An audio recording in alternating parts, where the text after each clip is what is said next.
The reason we are still here today talking about this is because people came to the meetings and they spoke out. When they first started talking about countywide zoning, which is something that the progressives in this county have been trying to do forever. They were able to stop that conversation for 4 years, but it's back on the table. They're trying to use this gun range issue and a quarry issue. If you've heard Ron Emanuel talk about don't let a good crisis go to waste, that's exactly what they're doing here. They're saying this is what people are upset about, and let's try to make them believe that in order to stop those few things, we have to zone the entire county. And then they start putting out statistics that there's only 23 counties, I think, in the entire state that aren't zoned completely. So what? We happen to be one of those, which means to me that Chatham County has a long history of private property rights and recognizing private property rights. And any time you put restrictions on someone's property, you're taking away some right. Now, as Walter said, you've got to do that. You've got to put zoning in place in some areas. This county has been doing very well without zoning all of your property. So when we bring that topic up, they then say, you've got to protect the environment. And again, implying that you folks who've been out here for generations don't know how to control your land. And the plan was to get that zone, was it June 1st or July 1st? I don't remember. I think it was July 1st. July 1st. They had a plan. They brought it to the planning board. And the purpose of that, and this is my opinion, the purpose of that was to shield the commissioners from making the decision and being responsible for the decision. One of the commissioners, well, I'll say 3 of the commissioners, but one did most of the speaking, said, we just want to find out if there are other options. Let's send it to the planning board, and whatever they recommend, then we'll act on that. And that's the planning board. That's getting people involved. When in fact, they had made up their mind already that they were going to have countywide interim zoning done by July 1st. They brought that to the planning board. Many of the members on that planning board were appointed for the sole purpose of getting this done. Fortunately, a lot of those folks think for themselves. And they heard this plan, and even they've not been in politics, which is a good thing.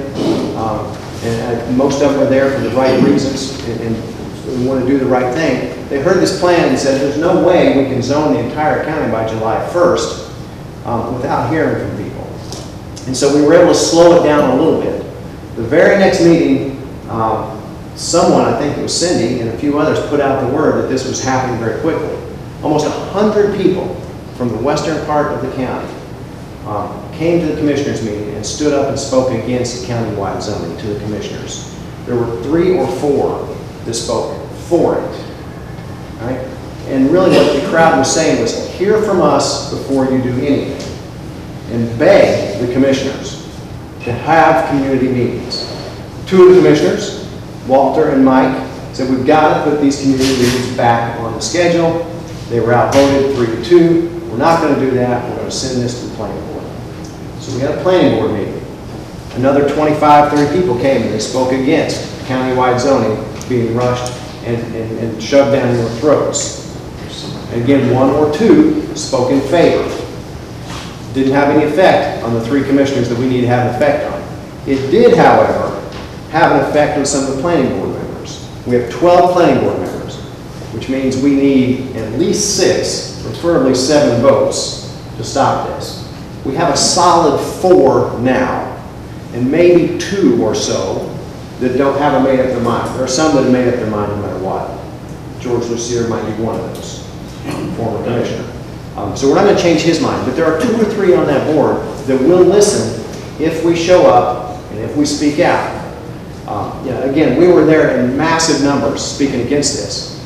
The time before last subcommittee meeting, where they were talking about these alternatives, there were maybe 3 or 4 people in the room that came. 2 of them spoke for zoning and 1 spoke against. So that's 3 or 4 people. At the next planning board meeting, George was all about bragging about how the majority of the people that attended that last meeting were for zoning in the community. All right? Forget the 100 that showed up before that. But the point is, we are slowing them down. The commissioners have painted themselves in the corner at this point and they're going to rely on what the planning board says. So that means our target needs to be the planning board. And we need to contact those folks, and we need to let the commissioners know that we're contacting those folks. And it doesn't do any good to get all angry and get there and say you're against all zoning. But what it does do, helpful, is if you show up and you say, we don't need to be zoned without hearing from us first. Do not put restrictions on our property without listening to us first. Again, the commissioners, and this is me being cynical probably, have said, well, we're going to give options, like Walter said. So now we've come up with 5 from the subcommittee meeting. And the subcommittee meeting, the subcommittees will then report to the planning board, and we're supposed to say which of those 5 we forward on to the commissioners. And then the commissioners theoretically will have input about whatever those are. So the discussion at that point will be, which interim zoning do we want? Not, do we want interim zoning? And that's how they're going to get it. We listen to the people. So we've got to get to the planning board to make it clear that we don't want interim zoning. And quite frankly, since this all started, it's even less needed than it was. The commissioners have decided that we need a comprehensive land use plan. They budgeted $350,000 to pay a consultant to come in and say how the land is supposed to be used. That consultant will present to the commissioners where it needs to be zoned and how. There is no reason that we need to be getting in front of that if we're going to be paying the consultants to do it. So what we need to do is get the message out, stop shoving this down our throat. We don't need to be zoned. It doesn't have to be rushed in now. We've been doing just fine without it. Don't take away our rights. One of the commissioners even said, some of these farmers are under the impression that they're going to lose, that they're not going to be able to keep their property rights if we zone. That's not true, is what she said. That sounds very similar to if you like your doctor, you're going to be able to keep them. Okay? Just by definition, if there's a restriction on your property, you have less rights than you had before.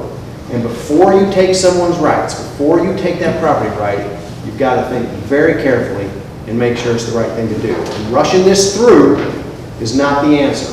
And I can only think of one reason to rush it through. They know it's not popular. They know they got them kicked out of office the first time, and they want to get it done before there's another election. Hope that you forget about it. So that's kind of where we are.